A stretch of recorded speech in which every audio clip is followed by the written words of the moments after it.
Dona Lucilene, eu queria saber como que foi seu início como escritora? Como que a senhora... Como que surgiu essa paixão pela literatura? Como que foi esse momento de a senhora se reconhecer como uma escritora profissional? Bom, eu comecei... É até legal você falar sobre isso, porque para as pessoas que estiverem ouvindo, quem tem criança em casa, eu comecei criança ainda, né? Com 9 anos eu escrevia poesias e isso vem incentivado pelo meu pai. Meu pai, ele era tipo um analfabeto funcional. Meu pai nunca foi à escola, meu pai... não sei se seria esse o termo, mas ele não teve uma formação acadêmica, mas meu pai era autodidata e ele incentivava muita gente a ler. Então, a gente lia muitos livros desde criança e eu comecei a escrever assim, poesias, mas era uma coisa assim, mais para... Eu não me imaginava escritora, né? Era mais para diversão. Não era nem diversão, eu era uma criança assim, muito tímida, então era uma forma de me expressar, entendeu? Se eu estivesse muito triste, eu era pouco comunicativa, mas através da escrita eu conseguia... se encontrar ali. Colocar aquilo que eu estava sentindo. Era igual, teve uma época que os adolescentes tinham diário, né? Então, eu lembro, peguei um pouquinho dessa época. Tinha diário.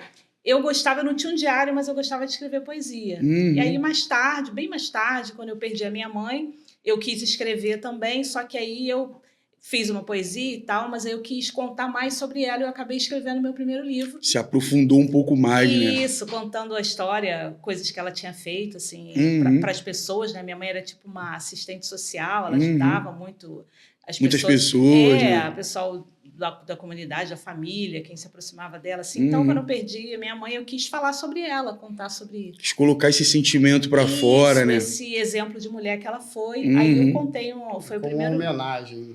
Tipo uma homenagem. Uma homenagem, exatamente. Aí eu contei a história de um primo meu, que é uma biografia.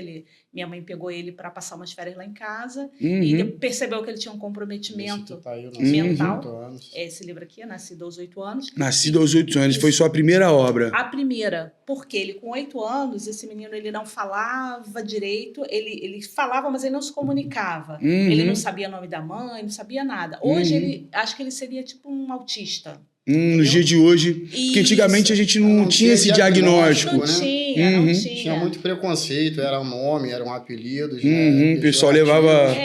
só hoje falava que tem problema. À medida que vai diagnosticando, parece que tem muito mais casos, né? Mas já haviam, só não havia o diagnóstico. O termo atual por meu sogro, né, que já é falecido, que Deus o tenha, na verdade não é analfabeto, ele é autodidata. Analfabeto é quem não lê. A gente vê a nossa geração, até por falta da leitura e da literatura, a gente vê muito jovem acabando o nível médio sem saber ler. Isso aí é analfabeto funcional. Ou fundamental, ou quinta série, ou oitava série, e você mandar ele ler um livro desse daqui, não consegue passar de uma página. Né? Não sabe ver a pontuação. E depois que você passar, você perguntar, ele não sabe de nada. Isso aí que é o analfabeto funcional. Porque ele está passando na escola essa questão da educação também, da reprovação automática. Né? Muitos pais são negligentes, e quando ele não é reprovado, os pais acham que está tudo bem. Passou de ano, tá tudo bem. Tá tudo bem, tirou 5 e é azul, é ótimo. Isso aí que é um analfabeto funcional, não tem condição de ler. Probleminha simples de matemática, ele não consegue interpretar. Se você não interpreta, você não vai ter a matemática. Então, o português é a base de tudo. Né? Até ontem, né, perdemos o grande Evanildo Bechara, grande gramático.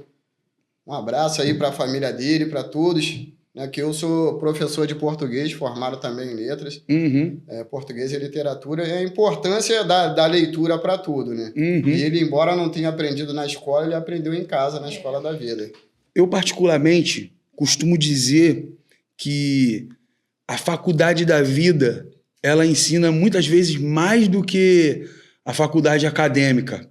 Então, a gente tem aí o exemplo do pai da senhora, que é uma pessoa que não frequentou a escola, porém é muito inteligente, um leitor. Lia muito. Entendeu? E acaba sendo mais instruído do que pessoas que viveram dentro de uma sala de aula, né? Por exemplo, eu quando terminei a faculdade, você fosse conversar, meu pai tinha muito mais conhecimentos gerais do que eu. Porque ele assistia todos os telejornais. Era muito bem informado. Isso, ele lia tudo, ele lia livros. Você dava um livro com 300 páginas do meu pai de manhã, à tarde ele... Nossa, cara, às vezes isso eu ficava até em dúvida. Eu falava, pai, o senhor leu esse livro mesmo? Eu acho que isso é um dom, né, cara? Isso é um dom da leitura, vamos dizer assim, né?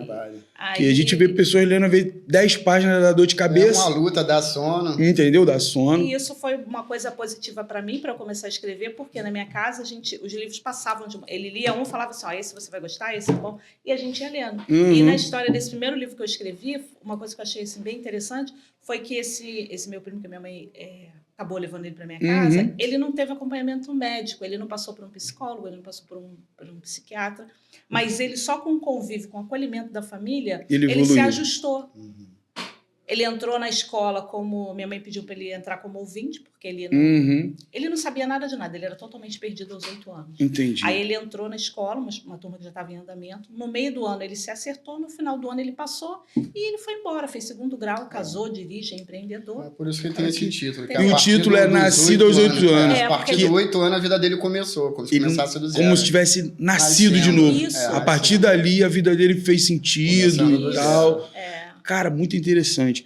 Eu sei que tem obras que são mais pro lado da ficção, mas é importante destacar que as obras verdadeiras são as que fazem mais sentido. De histórias reais, uma né? Biografia, né? É uma biografia. Eu não sei distinguir, assim, exatamente. Isso aqui é uma biografia, uma história real, conta a história de uma pessoa, uma biografia. A vida Top. de alguém. Tu fala, A por vida exemplo, de se eu alguém. escrever um livro falando sobre a sua vida, você fala, eu queria contar a minha história. Aí é uma biografia. Então, se fosse um filme, seria aquele filme baseado em fatos reais. Exatamente. isso aí Eu mesmo. troquei o nome porque era uma pessoa da família, eu troquei o nome de pessoas, de lugares, mas eu conto uma história de uma pessoa real que aconteceu, que está viva. Porque Então, às vezes é uma a gente biografia. chama mais a atenção de biografia se for falar biografia do Silvio Santos, É. do Isso é Roberto importante, Carlos. Não, Mas quando é de uma pessoa interessante, anônima, porque eu você também tô percebe. aprendendo isso com vocês aqui agora. Isso. Eu tive contato com a leitura um pouco tarde, assim, essa vontade de conhecer histórias já estava um pouco tarde, mas eu tô tendo uma oportunidade maravilhosa de aprender com vocês, tá?